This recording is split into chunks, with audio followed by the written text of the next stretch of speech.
사랑하는 하여무 가족 여러분, 안녕하세요. 김소명 목사입니다. 사순절 36번째 날이자 고난주간 두 번째 날입니다. 오늘도 변함없이 하루를 여는 아침 묵상을 찾아주셔서 진심으로 감사드립니다.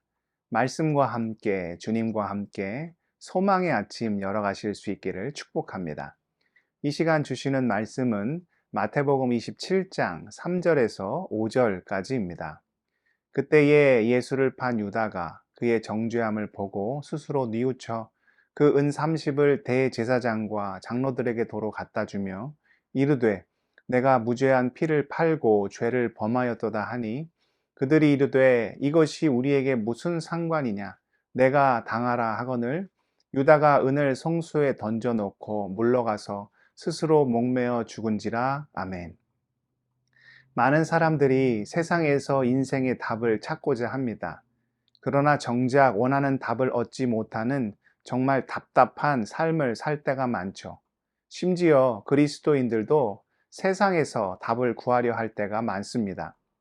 예전에 무당 어머니를 전도한 한 목사님의 이야기를 들은 적이 있습니다.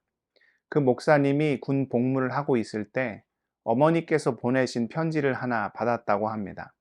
당신은 아직 목사가 되기 전이었고 주의 종의 길을 걷겠다는 마음을 먹고 있던 상태였죠. 그런데 그 편지에 어머니께서 신내림을 받으셔서 무당이 되었다는 청천벽력과 같은 내용이 담겨 있었습니다. 나중에 알게 된 사실인데 그 목사님의 친가와 외가 모두 무당 조상이 있던 집안이었고 그것이 어머니께 전해져서 어머니는 웬만한 무당은 하기 어렵다는, 그러니까 외작도를 탈 수 있는 아주 신령한 무당이 되었다는 거죠.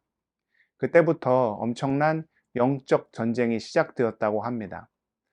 지금은 어머니께서 회심하시고 권사님이 되셔서 누구보다도 예수님을 열심히 믿고 계시지만 그 당시에는 어머니를 전도하기 위해 참으로 많은 눈물의 기도를 드렸다고 하죠. 그런데 무당이었던 어머니가 그렇게 그 목사님을 영적으로 조롱하더랍니다. 어머니가 신령한 무당이라고 소문이 나니까 많은 사람들이 점을 보려고 몰려왔겠죠. 그런데 그 중에 4분의 1은, 그러니까 4명 중에 1명은 교회를 다니는 사람이었다고 합니다. 다른 무속인들도 사정은 마찬가지였다고 해요. 찾아오는 손님 중에 20에서 30% 정도는 기독교인이었다고 하지요. 그러나 우리가 주님 외에 참된 인생의 답을 얻을 수 있습니까? 주님과 상관없는 어떤 일을 하려고 노력하면 할수록 결국 무엇만 쌓게 되는 거예요? 죄만 쌓게 되는 거죠. 우리의 인생에서 중요한 것은 노력보다 방향입니다. 방향이 잘못되면 노력은 하면 할수록 더 가야 할 길로부터 엇나가게 되지요. 오늘 말씀에 주님이 분명 가까이 계셨음에도 엉뚱한 곳에서 삶의 행복을 찾으려 했던 참 안타까운 사람이 등장합니다. 바로 가롯 유다지요. 생각하면 생각할수록 그의 인생이 얼마나 애처롭게 느껴지는지 모릅니다. 주님이 누구보다 가까이 계셨잖아요. 그런데 헛된 곳을 바라보다 망한 인생이 된 거죠. 사실 예수를 믿는다고 마귀가 공격을 하지 않는 것이 아니죠. 오히려 주님을 더 믿으려 하면 할수록 마귀는 더 가만히 내버려 두지 않습니다. 생각해 보십시오. 마귀 왕국 입장에서는 내가 예수를 열심히 믿어 주님의 위대한 일을 하면 그들에게는 엄청난 위협이 되겠죠. 그러니 사단은 예수를 열심히 믿으려는 사람을 반드시 공격합니다. 가룟 유다도 처음부터 예수님을 배신할 생각을 하지는 않았죠. 그럴 거면 모든 것을 버리고 왜 예수님을 따르는 제자가 되었겠습니까? 그런데 어쩌다 그가 주님을 배신하게 된 거예요? 요한복음 13장 2절입니다. 마귀가 벌써 시몬의 아들 가룟 유다의 마음에 예수를 팔려는 생각을 넣었더라. 마귀가 유다의 마음에 악한 생각을 넣은 것이죠. 그런데 사실 유다만 이런 공격을 받습니까? 아닙니다.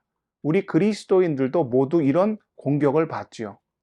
그래서 종교개혁가 마틴 루터가 이런 명언을 남겼죠. 새가 우리 머리 위를 지나는 것은 막을 수 없다. 그러나 그 새가 머리 위에 둥지를 만드는 것은 막을 수 있다. 나쁜 생각이 우리 머리를 스쳐 지나가는 것은 막을 수 없습니다. 그러나 그것이 우리 마음속에 자리 잡지 못하게는 할 수 있다는 거죠.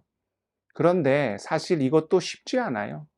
우리가 죄를 지을 때 처음부터 나 죄 지어야지 하는 사람은 없죠. 하다 보니까 가랑비에 옷 젖듯 조금씩 조금씩 죄로 물들어 가게 되는 거죠. 시편 1편 1절은 복 있는 사람에 대해서 이야기합니다. 복 있는 사람은 악인들의 꾀를 따르지 아니하며 죄인들의 길에 서지 아니하며 오만한 자들의 자리에 앉지 아니하고. 그러니까 이를 거꾸로 하면 복의 반대인 죄를 짓게 되는 거죠. 처음에는 악인의 꾀를 따라갑니다. 그 악한 지혜를 추종하고 그 악한 생각을 마음에 심는 거죠. 그러다 보면 죄인의 길에 들어서게 됩니다. 마음이 행동으로 드러나는 것이니까 죄의 일들을 하게 되는 거죠. 종국에는 어떻게 되는 겁니까? 오만한 자들의 자리에 앉게 됩니다. 교만의 열매를 맺으며 불의한 삶을 살게 되는 거죠. 이처럼 죄는 무서운 것입니다. 우리의 힘만으로 쉽게 해결할 수 있는 것이 아니죠.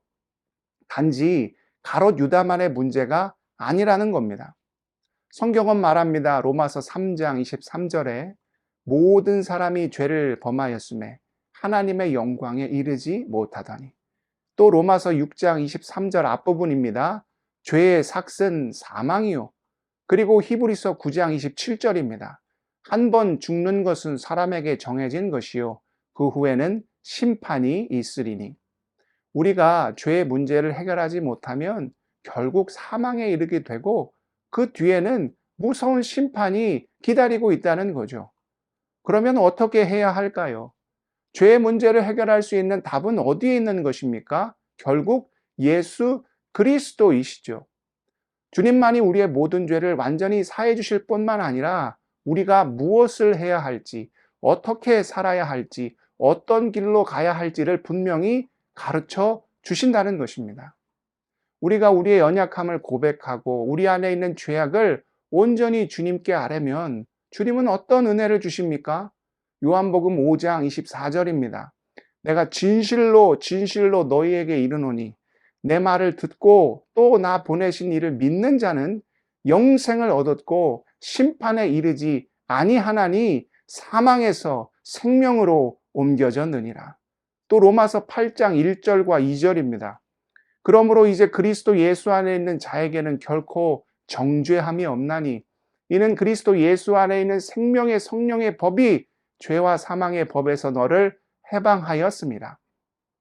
이 외에도 얼마나 많은 죄사함의 약속과 영생의 축복이 성경에 기록되어 있는지 모릅니다. 주님께 우리의 연약함을 아뢰고 우리의 부족함을 고백하면 미쁘신 주님께서 긍휼히 여기시사 먹보다도 더 검은 우리의 죄를 완전히 사해 주시고 생명의 길, 은혜의 길, 은총의 길로 우리를 인도해 주신다는 거죠. 오직 이 은혜를 붙잡을 수 있기를 소원합니다. 안타깝고 어리석은 가룟 유다의 길이 아닌 예수 그리스도 그분의 십자가를 더욱 의지함으로 천국의 길, 구원의 길, 영생의 길을 걸어가는 우리 하여묵 모든 주의 귀한 지체들 다 되실 수 있기를 축복합니다. 기도하시겠습니다. 사랑의 하나님, 주의 십자가를 더욱 굳게 붙잡길 원합니다.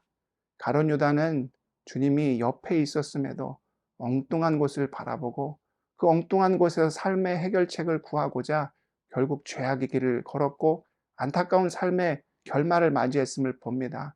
오 주여, 우리는 그 가룟 유다의 길이 아닌 십자가의 길 걸어가길 원합니다.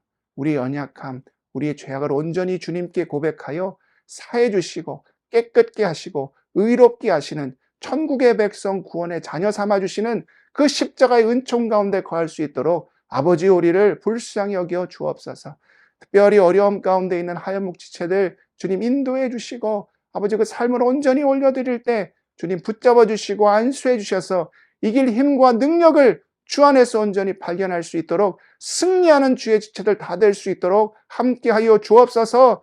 예수 그리스도의 이름으로 기도드리옵나이다. 아멘.